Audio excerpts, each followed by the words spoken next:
so we'll let them stay around the periphery, but basically we're here. So I want to say a couple of things. First of all, I think we all know how important we're not to our institution and how valuable it is for the things that you contribute. So I wanted to share just a couple of quick things with you before we get started with a panel that represents our different units and has a different perspective, and hopefully we'll bring some of that perspective as we have the conversation today. So when I was thinking about what I was going to say, and of course nobody has ever found me to be lacking words, the first thing I thought was, so we need to think about what this all means for women. So here's what I thought.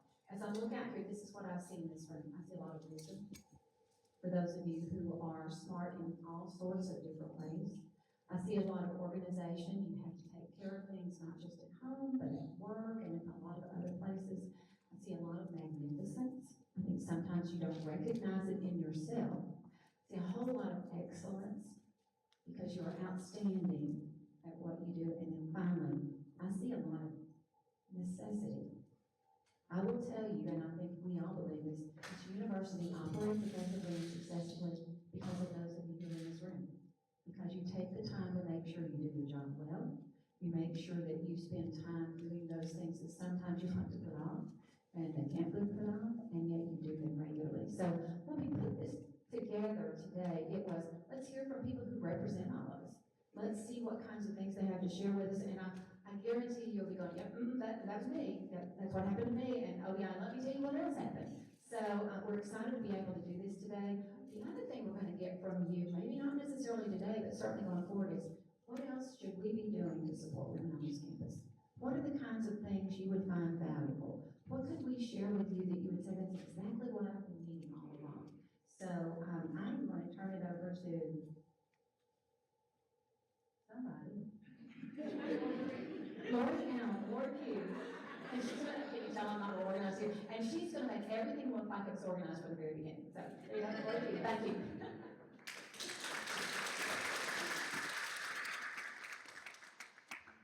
Thank you so much, Dr. Rutledge. It takes so much to pull off an event like this. I promise we know what we're doing.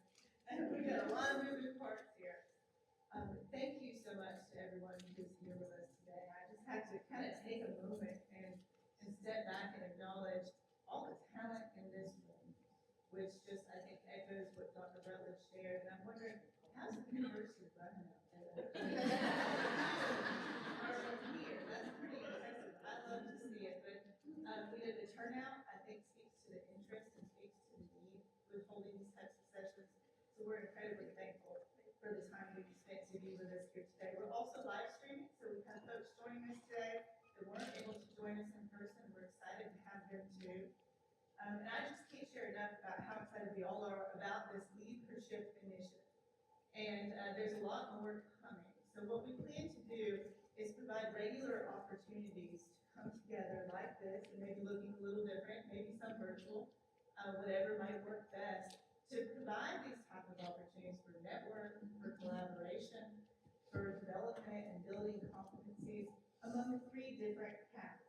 So one being leadership and tailoring content to women and the nuances of those that identify as female.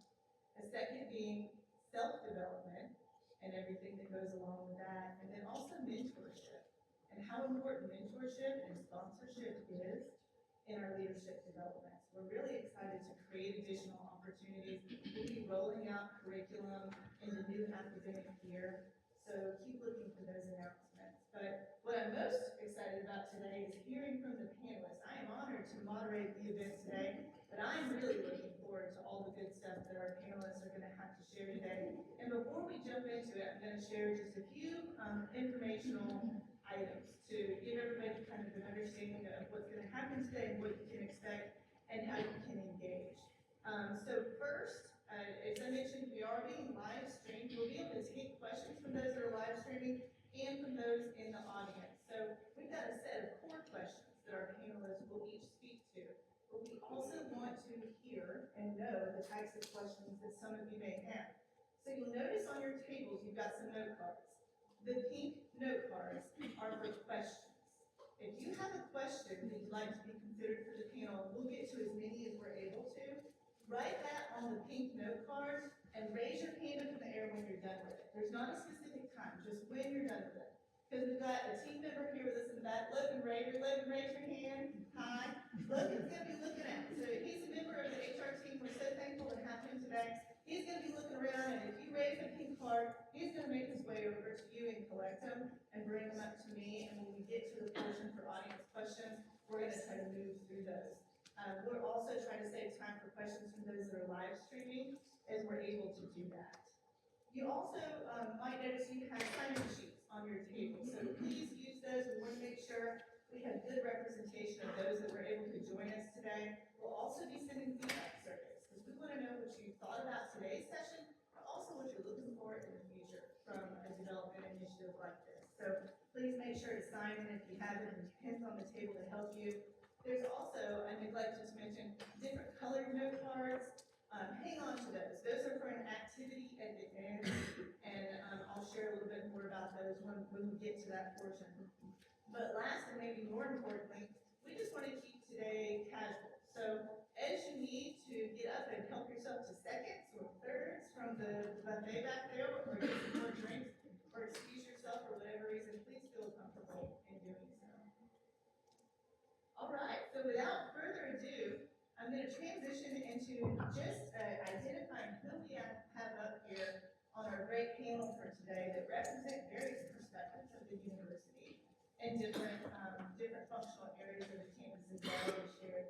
So closest to me, we have Ms. Sharon Lindsay, custodian and housing and residence life, Dr. Yasmin Key, director of University Health Services, Dr. Elizabeth O'Brien, School Professional Studies Director, Counselor Education Program Director, and UC Foundation Professor.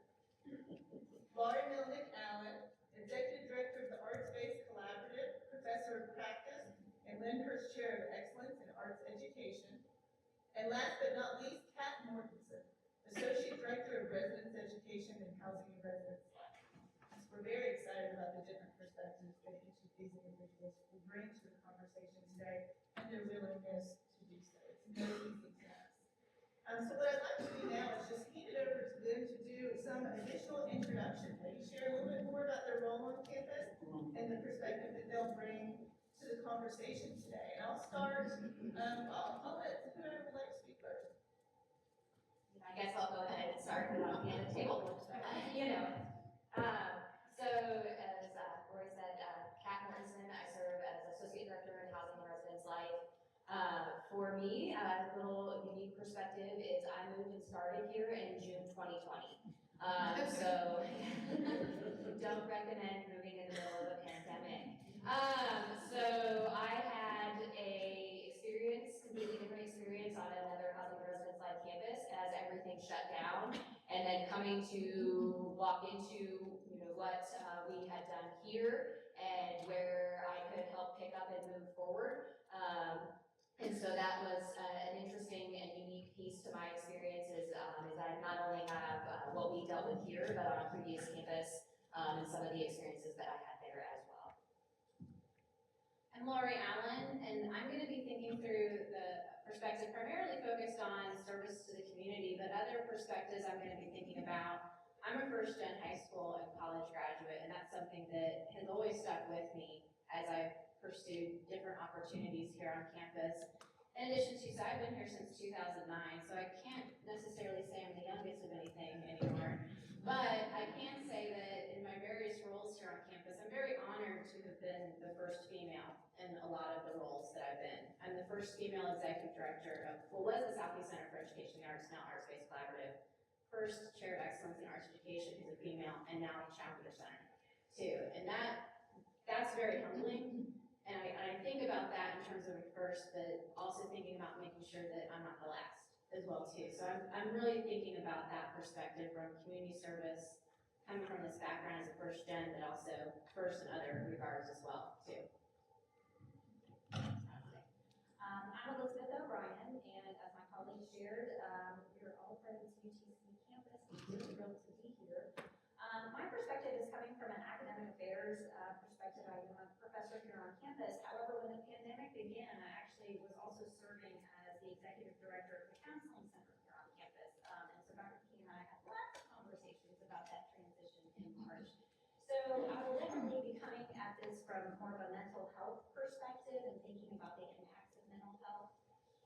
As a counselor education faculty member and an individual who transitioned to a co-department head role and department head role over the last few years, also looking at how have we tried to foster mental health and mental health resiliency in terms of our faculty members and other folks that are on this campus, because we are all in this together. I will also say that from a community perspective, I do have a small private practice here in town, so I've had the privilege of working with individuals in the community in terms of mental health care.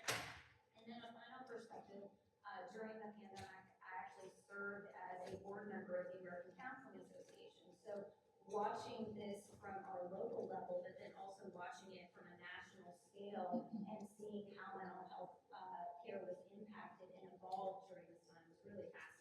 So I think that's the perspective that I would bring. Good afternoon, everybody. Thank you guys all for coming, and it really is a privilege to be in this room, so thank you for taking your time out of your busy day. I'll be coming at things from the majority of the time, the health perspective. I'm sure that many of you know the different initiatives that we had throughout the pandemic, from the health side of things, from testing for vaccines to quarantine rules and isolation, those sort of things. So I'll have a lot of that perspective, but also as a mom of two girls who are school age and a daughter of a retired parent and a sister of a school administrator in the public system. So having some different perspectives personally, as well as professionally here on the campus. So I look forward to speaking with everybody.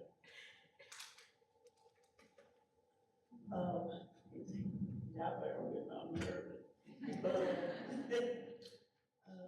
I am Cheryl Lindsay, and I work in the Department of Housing, Life, and Custodian Care Group, and I've been here 3 years. And my perspective is the staff of who I am is on the campus working in the pandemic. It was a challenge in our work during the pandemic. So I'm gonna speak a little brief about my growth. It was emotional and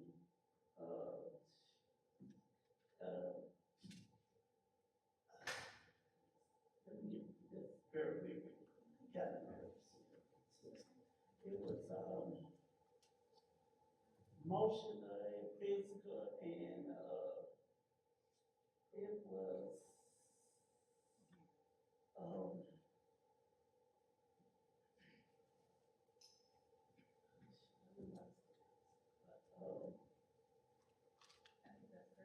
yeah, yes, emotional, physical, yeah, and front line, and yes, we had to be here for the students and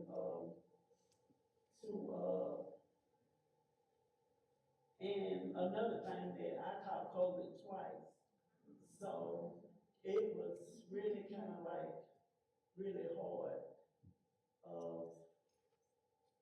When the first time I caught it in March of 2021, and then I caught it again in January 22. So it was like hard, really hard, because when you single and you don't have no kids or husband, boyfriend, so I had to execute everything on my own. First, I had to go get my medicine and stuff because it was just only me. Stayed in the house. And to get through this, it was, oh Lord, it was just hard. Yeah, it was different. Yeah, it was different. Yes. Thank you, Sharon. Yeah. We'll share a little bit more as we jump into the questions, but wow, the hats that we wear.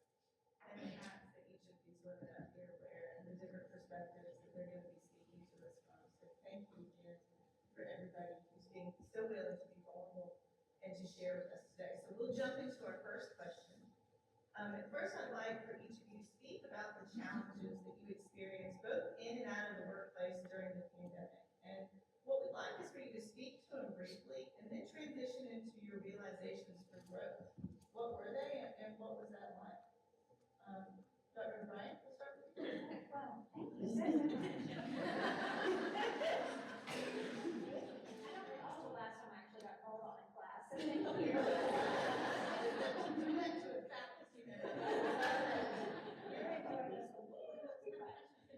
Okay, you know what, I want to just share, and I think you articulated that beautifully. Like when the challenge was, it was emotional, and it was physical, and you felt it in your whole body. And so when I think of, oh yes, absolutely. When I think of the challenges in and outside of the workplace, again, I just flash back to Yasmin and I in my office at the counseling center going, what the heck is going on? Like, literally. And so, you know, the challenges, I think, as I reflect on this, was the not knowing. And, you know, we had a conversation about this earlier in the week, and one of the things that Dr. Key said was, you know, that we had to keep moving forward. And that is true. Like, in the last 2.5 years, we have all had to keep moving forward regardless of whatever else has been going on.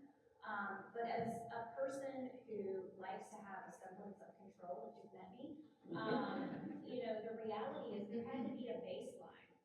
There had to be some rules to the road in an uncontrollable situation. And sometimes that was as simple as saying, I'm making this up as I go along, but this is what we're going to do, folks. Let's just do it and see if it works or see if it doesn't, right? So I mean, it was the Wild West. We were all just challenged in a way that we were making it up as we went along. You know, I think as we think about our mental health, we were making that up as we went along too. The reality is we had to keep pushing through, and there was a great reckoning in terms of mental health and mental illness in this country has been named as a crisis, but it's a very silent crisis. We don't necessarily always know or are aware of what other folks are going through because our workplace and our home place can be a place where we can fake it till we make it, and it can be a great distraction. So as I think about transitioning away from the pandemic and the growth, I think the thing that's hurting for me is that individuals hopefully have come into a better sense of touch around their own mental health, and that's for good and for bad. I would say that we had opportunities to really confront our own frailties and our own strengths, but then the resources that we had in order to help us through those hardships may have been few and far between. I think about my own private practice and the number of folks that I can't see because my docket's full, and that's happening for everyone. The other piece of this is I think we all figured out too that we have to flock together in some way. We have those opportunities to flock together, and we figured out what was important to us. And I think that that resetting of values has been imperative as we move, I guess we can call it forward, through the rest of the pandemic and what we want to call it. But I'm sitting next to Dr. Keith, so I don't know what I'm saying. Maybe we can say at least, you know, the next phase about that, Okay. about finality. Wish we could speak with more finality, but that has been the theme for me, one of the big themes for me from the beginning in healthcare and in a lot of the other areas of people that work here in this office or in this university. We look at evidence-based practice to make decisions. So we look at the past to make decisions for the present and the future. We look at what worked, we look at patterns, we looked at successful things, we looked at things that weren't successful, and we learned from them and we moved forward. And what happened with this pandemic was that it caused a moment of fear, because it was an unknown. There's still a lot of things that even remain unknown, but at that moment, for sure, it was, everything almost was unknown. So we had these moments where we were like, okay, now what? As a mother and as a healthcare provider and as a leader in campus health services, we had to say, what do we do now? How do we take the first steps? And I think that was one of the things that helped me initially, that I look back and I think, okay, this is how I was able to move through that first phase of all the unknowns and what do we do next, was we had to take that first step. We had to take a second step and a third step. We didn't have to think about 100 steps from them, but we had to think about the first few and just make a motion forward, knowing whether, you know, we would learn things from it, maybe we need to change our direction, or we were moving in the correct direction, and it felt like we were going in the right way. But there was that moment of just freezing, fear, almost a paralysis from fear for a lot of people. And in order to move the campus forward, because our days were still happening, the minutes were still passing, and we needed to create a plan, we had to take those steps. And I think, but as like Dr. O'Brien said, somebody else who likes to have control of situation, have a very good plan that's in place before you need it. You know, we were having to make plans based on things that were happening in other parts of the world, information that was incomplete, and not necessarily able to make decisions that were evidence-based, which goes against our professional planning. So that was a big piece of the beginning of the pandemic for me and how it started, but also learning that I also had to take backseat to other people who were doing the same thing. So like for my children's school, decisions that were being made for them at school, or personal decisions that were being made with like my mom or friends of ours, and we were having to make these decisions outside our house. Like, who are we spending time with? Can we spend time with people? Can we travel? What are the things that we can do safely? What are the risks that we felt like were worth taking? All of those decisions that were having to be made moment to moment. And that was something that I thought was really important in reflecting back was you could be frozen for a moment, but that was it. And then the next step had to be taken because things were continuing to move and we need to make decisions and move forward. Kind of playing off of the freezing in the moment, working housing and residence life, we really didn't ever have a moment. Students, while most left us, we still always had students with us throughout all of it, and so, you know, that meant we were here throughout all of it. And I think to my previous institution and that process and what that looked like, and for me, kind of in the context of how we were planning and managing, you know, my coworkers as a single female, obviously no children either, myself and the other female coworkers who were single and didn't have families, we were the ones in the office until midnight figuring out that plan. We were the ones back in the office at 6 a.m. because we didn't necessarily have someone to go home to, so that expectation fell on us to take care of those students who were still there. Because they did have to go home and take care of their children who couldn't be in school. And so it was that balance of, like, I know that's part of my job, but that's also really hard on like my own mental health and how do I get that break? Where's that time? And it's kind of funny reflecting back on it now, but that very first day of our move out, and you know, a lot of schools were like, hey students, here's your weekend, come back and go. We couldn't do that at Coastal Carolina because most of our students were from New York and New Jersey and Maryland, and they were shut down and they couldn't leave their seats. So we did move out starting a week after spring break, and when I left in June, they were still doing move outs. And it just never stopped. And that first day of move out, it was torrential downpour, and we'd gotten everything loaded, and we're going out to this parking lot where we're going to do a drive-through under a tent to try to be safe and social distance for appointment times. And my boss, who is at home taking care of his kids, is calling us on the phone, and we're frustrated and we're trying to get this going. There's already a line of cars, and move out doesn't even start till 8 a.m. and it's 6 a.m. And we're like, okay. And my colleague in front of me was just very frustrated, and she's like, wanted to hang up the phone, and so all of a sudden, she realized she wasn't in the right part of the parking lot, throws herself to a reverse, and runs right into my car. And I'm like, and you know, of course I know her, and we're like, we'll deal with that later, we've got to figure this out right now. And so we called the police later when we had a bit of a break, and we're like, why did you call us earlier? We're like, well, it's not like either one of us are going anywhere, like, it's fine. But like that was really, and he's like, what happened? And we're like, it's fine, we'll talk to you later.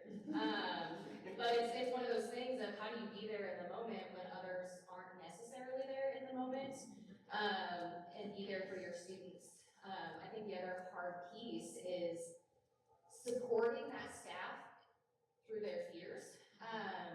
You know, I think back to some of them, we have students in crisis, and we have to go and be with the students in the space. And, you know, we're hearing from Yasmin of like, okay, what's our time frame that we can be in a space with the student before we're considered exposed? And they're like, can I effectively help a student in less than 15 minutes? Those are the questions they're asking me, and I'm like, yeah, you gotta think about that, but at the same time, we've got to help the student, we can't walk away from that. And so how, you know, I think that was probably the most challenging piece is how do you balance their fears and your own? I mean, you know, your own don't go away, but as, you know, the leader to them and who they're looking up to for guidance, you know, you kind of shelf your own stuff to help them figure it out. And so I think from my previous institution to here, it was the same, the fears didn't change.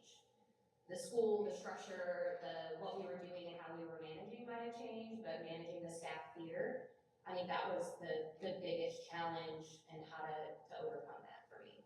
I build off what you talked about at the beginning, what you were sharing about being in the moment. So much of what we took for granted and that you and I work with, you know, my background's in theater, and one of the things that's near and dear to us are these live shared experiences. And we took for granted being a person. And as creatives, you know, we always felt, for many of us in our unit, that the best experiences that we were providing young kids with arts integration is when we're in the classroom with the students, with the teachers. And then all of a sudden, that went away. And it was funny, we're always saying we're anti-control in our unit. We love control. We all do. There's no, we all love it. But what happened here is, as much as we love to think outside the box, what was happening is we didn't know what the box was anymore.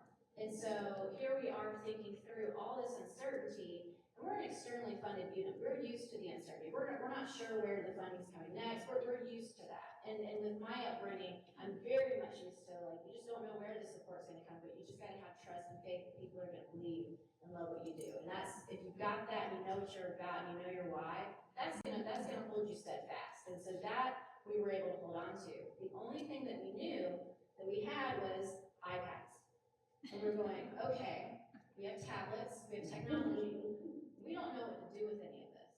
But we didn't let that stop us, and we made the decision to focus on something we didn't know about, but we knew we could learn more about, because we didn't know when we were gonna be back. And what was really tearing us apart was, when are we gonna be back? The other thing is we shifted our model in 2019. We used to be a unit where we had a director of music education, dance education, theater education. We went to a roster of teaching artists. So we employ a roster of amazing artists in our community, and for many of them, this is their livelihood. And to be in the middle of this, and we're seeing how venues are being shut down, live entertainment. I mean, this isn't just the work that they're doing here, this is the work that they do and make a living. And so seeing people out of work, losing their job, it took a toll on us because we didn't know what was gonna happen with our grants. I'm just so thankful that the funders went, if you have funds from us, use it to sustain. And just to see that kind of breaking of the red tape, and that was tremendous for us to be able to invest in our artists, learn how to use new tools, and looking at it now, it's really transformed our practice, but in the moment, we had no idea what was gonna happen. And we just had to rally together, be in the moment. You know, the moment somebody coughed, you were just like, you know, I know you all feel like you hear someone cough and you're like terrified. Like it's like you just don't know, but you gotta help and you gotta connect and you just gotta have faith that we're all as individuals making the best choice for ourselves, but we're a community. And for those of us that didn't feel like a part of it, we had to make fast friends and just rally through and get through. And it was hard, but in some ways it was really inspirational too, to see just who came together and who came through. Yeah. That's very true. But when it did hit for us in housing, oh yes, we had to really, you know how you panic and you see it on the news. Lord, is this really true? So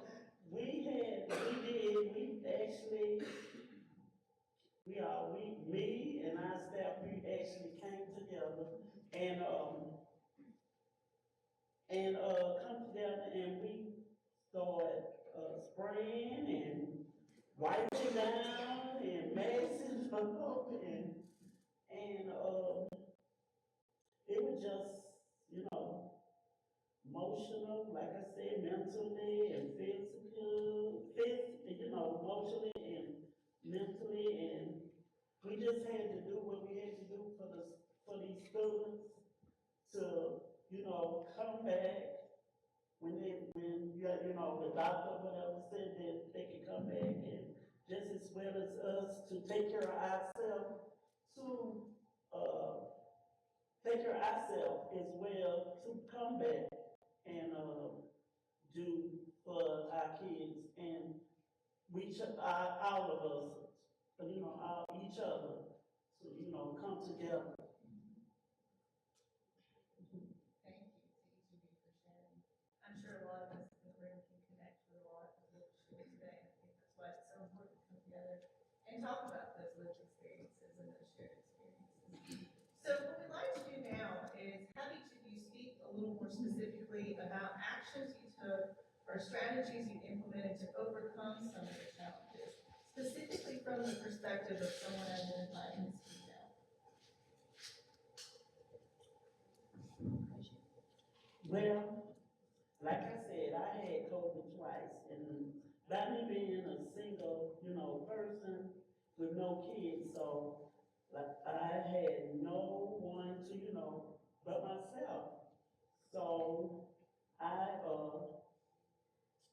had to take caution and constantly wash my hands, wear a mask, gloves, stay away from, people in my family or, colleagues, and take vitamins and, to build up your system, wipe everything down. That's what I had to do, and even at work and at home. And stay in the house, that was the hardest part. Staying in the house. Yeah, it was really mentally and physically. And yes, just stay in the house that long. Oh, yes. Yeah, my spirits. Woo. I think one of the things that I learned, wanting to kind of be in charge of a lot of the moving parts that were happening and feeling responsible for things that were happening in the clinic, also being a part of discussions that were helping the university, the chancellor to make the decisions he could for the campus. It really reignited my love for working in a team. I feel very fortunate to work with the team that I get to work with every day at University Health Services, but the team grew exponentially very quickly to students, fellow staff members, administration, executive leadership team, community members. I mean, it really did, and everybody was playing a very specific role and jumping in whenever they could to support the effort of the team moving forward. So that was one of the things that I really thought was important for me to recognize today was, I look out there and I see people who I could call at literally any time of the day, and sometimes that was very late at night, because we were needing to make decisions and move things forward, and everybody really stepped up. And I think sometimes, me personally as a woman, and maybe you guys share the same sentiment, I don't like to ask for help. So asking for help and then also accepting help of others that's being offered was a big deal. And it also further down the path, maybe not initially, but further down the path of the pandemic, maybe in one of the second or third phases of the pandemic, I learned how important it was to also recognize when I needed to ask for help, not just rely on the help of the people who are already in the team, but to be able to ask for people to do things and rely on people and give them the freedom to take something that needs to be done and allow them to do the work that I know that they're capable of doing, or to support me or to support one of the other campus units in their own individual responsibilities. I think about some of the day-to-day operations of the clinic, we had to shift a lot of things. As those of you who came to the clinic would know, we were shifting things like we couldn't test here, or we needed to test here, or we, had Collins Street, and we were doing routine testing at one point.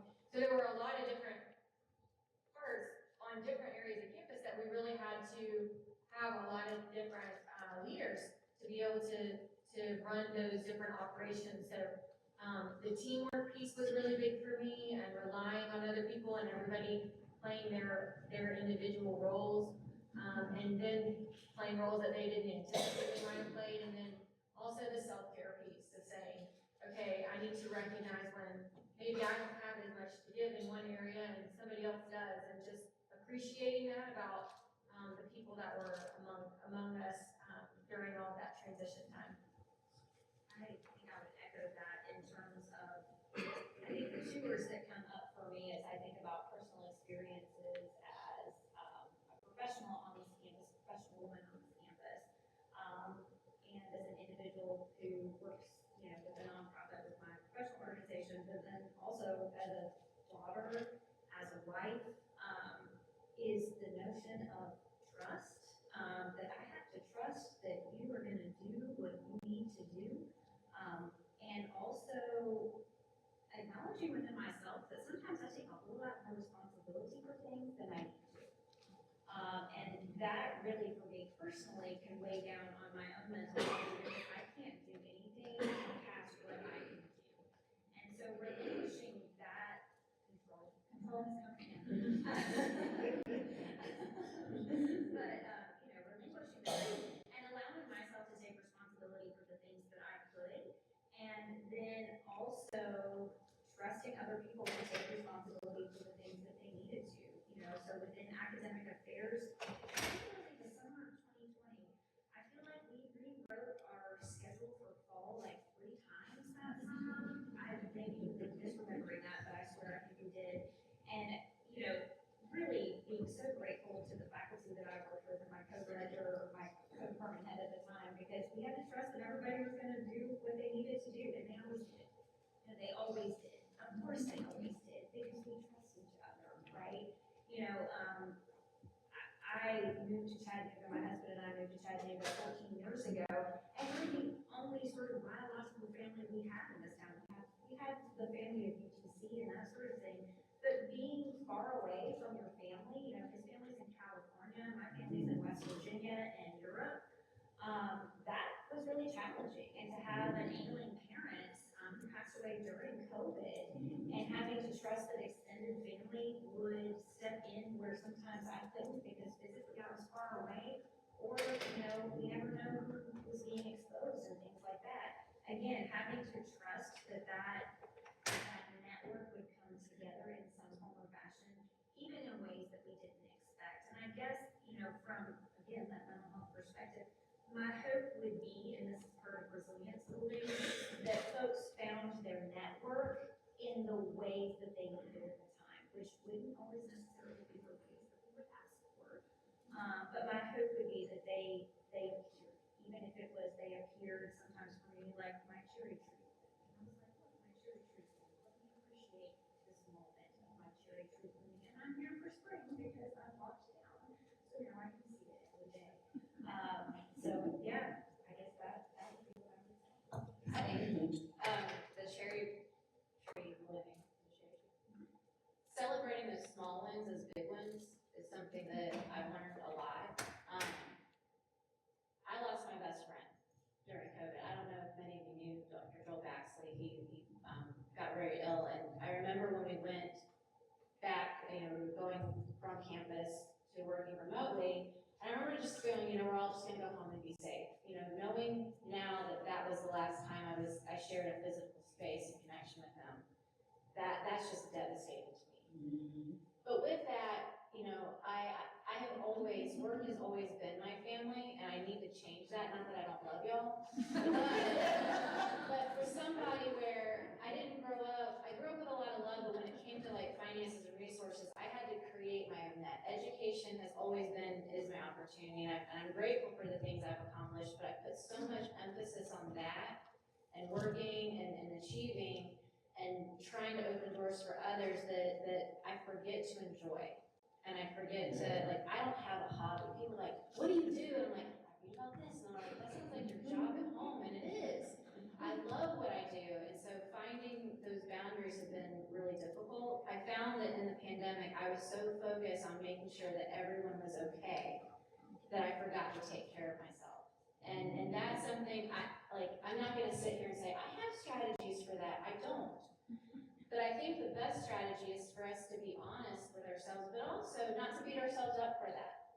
I think the best thing I've learned is sometimes I'm ashamed to say, well, I don't know, or I've made this mistake. What I've found when I get feedback from my colleagues is they get a sense of relief from that, because I'm modeling just being a human and just being in the moment. And so I think part of being resilient is sometimes we think about other people, but we don't think about ourselves as being resilient. And I think we all need to take a round of applause for ourselves, because we are all resilient and amazing people. But it's hard, I think, as women and those who identify as female to go, we've got this. We have this.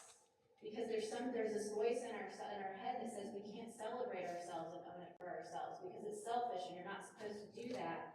But if we don't do it for ourselves and we're not kind to ourselves, we can't be kind for others. And that has been a very humbling experience and learning opportunity, not just for the pandemic, but I think it's been really amplified because of the things that our unit went through, losing such a dear colleague, but also navigating so much uncertainty and just rallying together has been a huge opportunity to learn and grow. And so I think that moment of just being kind and honest with ourselves, but not to beat ourselves for those mistakes, and go, you know what? We have an opportunity here, I think is huge. Just most of everything that has been said is a lot of it. For me, I came into this position meaning I need to set better boundaries. Again, always throw myself into work. But how do you find a personal life in the middle of a pandemic? Good though. So for me, a lot of the moving forward in this new phase, and as Dr. Keys kind of called it, like, it's, okay, now how do I actually establish myself at UTC, in Chattanooga itself, and figuring out, what are the things that I like to do, and like what can I have a passion for again, because I don't have a preset community anymore, and so trying to find and figure that out really has pushed me to say that, like, didn't get done by 5 o'clock does it need to? No, it doesn't. And really telling myself it's okay to walk away. And there are times, yes, like there are things I can't walk away from in my work, but a form not getting done or a spreadsheet not being finalized, can I do that in the morning? Yeah, I can. And that was not me before. And it's hard to do, but really forcing myself, even when it was just going home, to hang out with my dog because nothing else was going on, and that's what I did, is I went home and I hung out on my couch with my dog. But to me, I mean, it was healthier than continuing to work, so. Pretty powerful message. Connecting with all of that, I hope that everyone here is picking up some pieces that they relate to you. That's our goal. I think that's, again, why it's so important to hear from each of you, the different perspectives that you have. So I'm going to transition to a question here that, as we've been receiving some questions from the audience, this kind of touches on that as well. And being mindful of time too. So just going to say briefly, if you could, maybe 30 seconds. Based on your experiences through the pandemic, what opportunities should we be investing in long term, both personally and professionally, that might address the needs? I'll take that one first. I think when remote work was happening more frequently on the campus, we had started some really exciting conversations about rethinking how work gets accomplished. And I think one of my hopes is that we continue that conversation, because there are amazing people in this room, but there are amazing people who aren't in this room yet, because we don't have a working night or a schedule or structure that works for them, but they have the talents and the needs that we need. And so I really hope that we can encourage conversations to reconsider how work occurs, so that we can bring more talent and bring more diverse individuals to campus. I would agree with that. I think we found such flexibility in the last 2.5 years. I hope that we continue to embrace that flexibility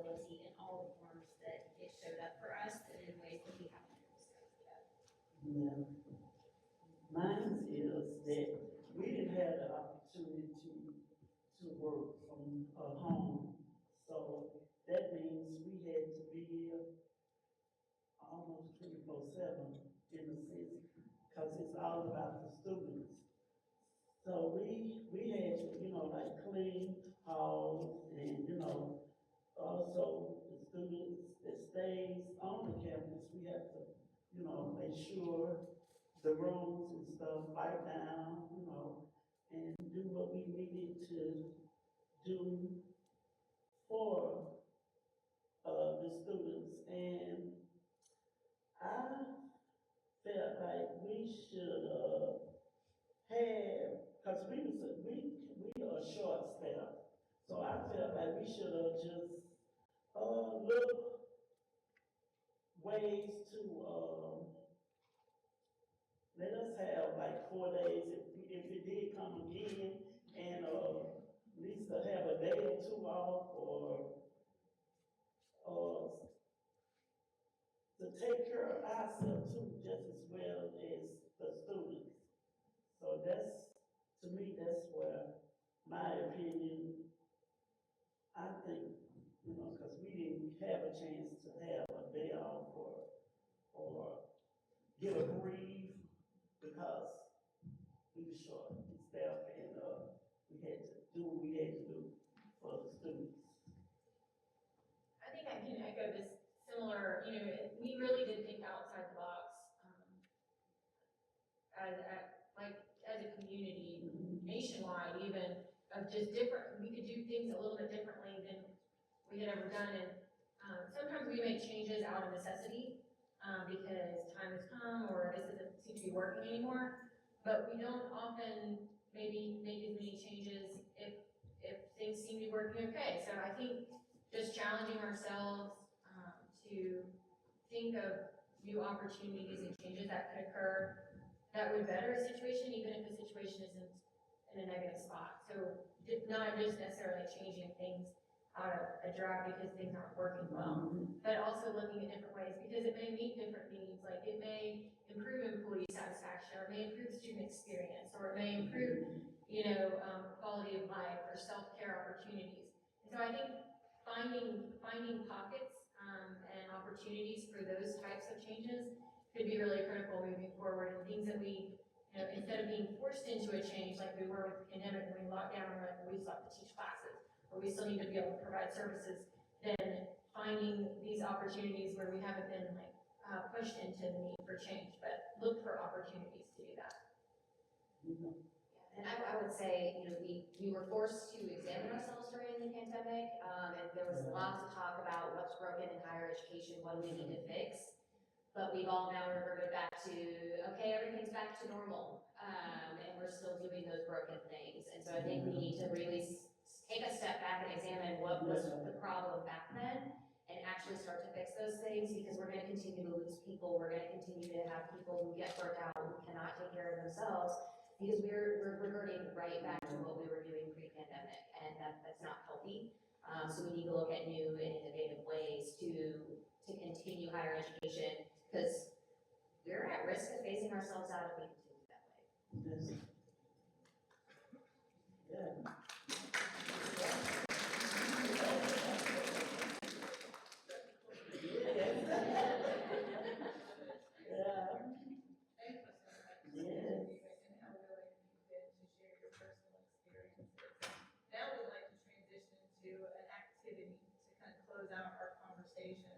That involves everyone in the room with us here today. And those live streaming can participate too. If you have a pen and paper, or you can just participate mentally. But I'll hand it over to our panelists to guide us through the activity. All right, guys, so everyone has hopefully a blue card. I want everyone to grab one and engage in this exercise as you feel comfortable. And what we want you to do is think of a word or a phrase that you would like to leave behind here today. And so I will use myself as an example out of this panel. The thing that I would like to leave behind in this room is excessive fear.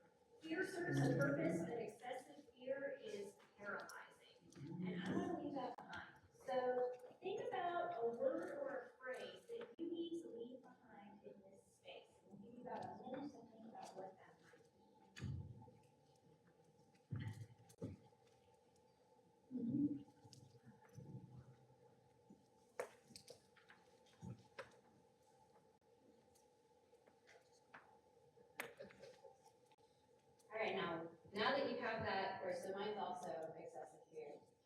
And you're gonna hold this card up, so everyone hold your card.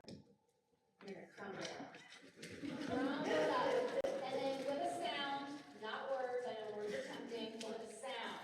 We are gonna throw this to the ground and just let it go. Ready? Crumble, crumble, crumble, crumble, crumble, and throw it to the floor.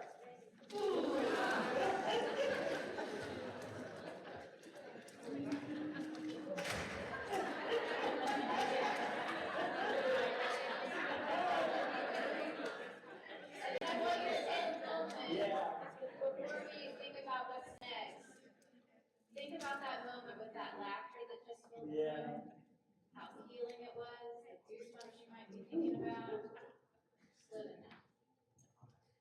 All right, now if everybody will take your green card, and I want you to take a minute to think about this. What we hope for this green card is that you'll come up with a word or phrase or something that is important to you that you do want to carry forward. Maybe something that you heard from us, maybe something that it resonated with you, or maybe just something that you held on to.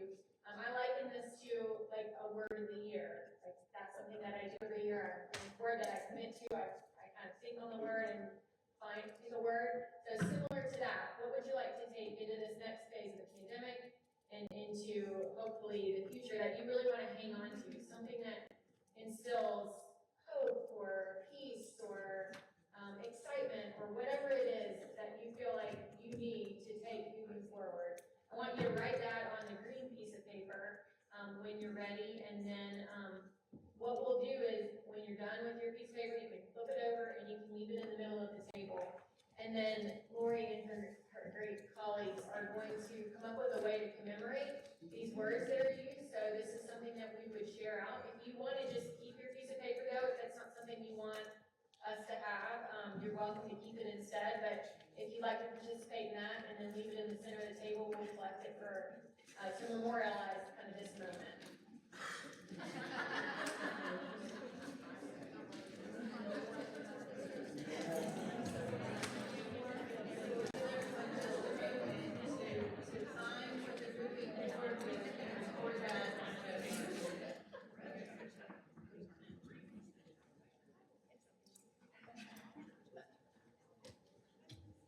It's quieted down, so I think everybody was ready for that. They were excited about moving forward. Okay.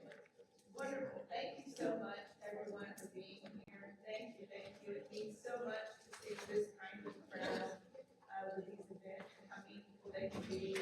Please, everyone, also join me in a round of applause as we're able to thank our panelists.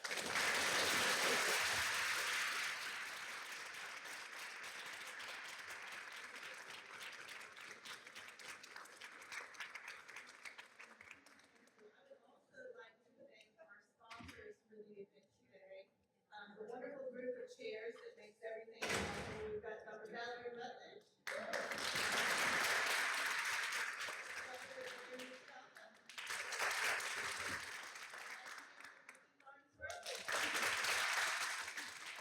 And the talented Nicole Harrison.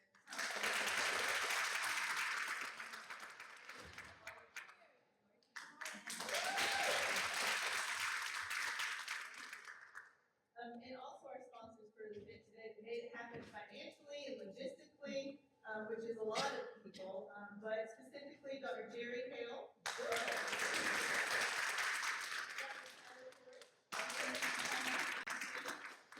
Dr. Yancey Freeman. Behind